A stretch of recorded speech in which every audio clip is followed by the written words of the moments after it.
Attendez, il y a personne qui en parle, mais les efforts que Julián Álvarez il est en train de faire actuellement pour venir au Barça, c'est juste incroyable. Le travail de l'ombre qu'il est en train d'effectuer actuellement, il est tellement puissant que je peux pas le prouver à 100%. Rappelez-vous, il y a quelques semaines, Álvarez il était passé en interview et il avait dit mot pour mot: en Espagne, on parle beaucoup de moi et du Barça, on verra ce qui se passera à la fin de la saison. Pour le coup, quand j'avais entendu ça, j'étais assez étonné. Je me suis dit, wesh, pourquoi il dit ça en interview alors qu'il est sous contrat avec l'Atlético, en sachant qu'en plus de ça, comme le Barça est broke, on n'a pas de tal pour le payer. Après ça, ensuite, sur TikTok, il a joué à un jeu qui consiste à mal répondre aux questions. Et la question, justement, qu'on lui avait posée du coup concernant le jeu, c'était dans quelle équipe joues-tu? Et il avait répondu Barça. Et croyez-moi, le jour où j'ai entendu ça, je me suis dit, mais au bout d'un moment, ça commence sérieusement à faire beaucoup. Sur toutes les équipes qui existent sur Terre, fallait forcément qu'il réponde le club auquel il est affilié à H24. En sachant que, comme je l'ai dit juste avant, étant donné qu'on est broke, on n'a pas assez d'argent pour le payer. Et comme Álvarez c'est un joueur que j'aime énormément et que mon rêve limite ça serait qu'il vienne au Barça, et ça je l'ai déjà dit, je suis allé faire mes petites recherches. Et s'il vous plaît, regardez ce que j'ai trouvé. Voici les 12 derniers matchs de Julián Álvarez. Dites-vous que depuis le match Atlético Madrid-Inter le 26 novembre, sur les 11 matchs d'après, et je vais arrondir à 10 car il y en a un où il était sur le banc, Julián Álvarez a été décisif seulement 2 fois. Et pour un numéro 9 qui coûte apparemment plus de 100 millions d'euros,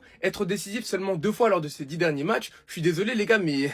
c'est bizarre, hein. Donc là, normalement, je pense que vous avez capté la DA. Et je sais que le frérot, actuellement, il fait exprès. Mais je peux pas le prouver. En tout cas, s'il continue comme ça, c'est sûr que l'été prochain, on pourra l'acheter. Et ça sera pas à plus de 100 millions d'euros, ça c'est sûr. Et pour finir en beauté, la cerise sur le gâteau, Julián Álvarez fait partie des joueurs de l'Atlético dont l'avenir est incertain. Le Barça le suit toujours pour un possible transfert cet été. Non, Álvarez, ce que t'es en train de faire actuellement, c'est vraiment fort.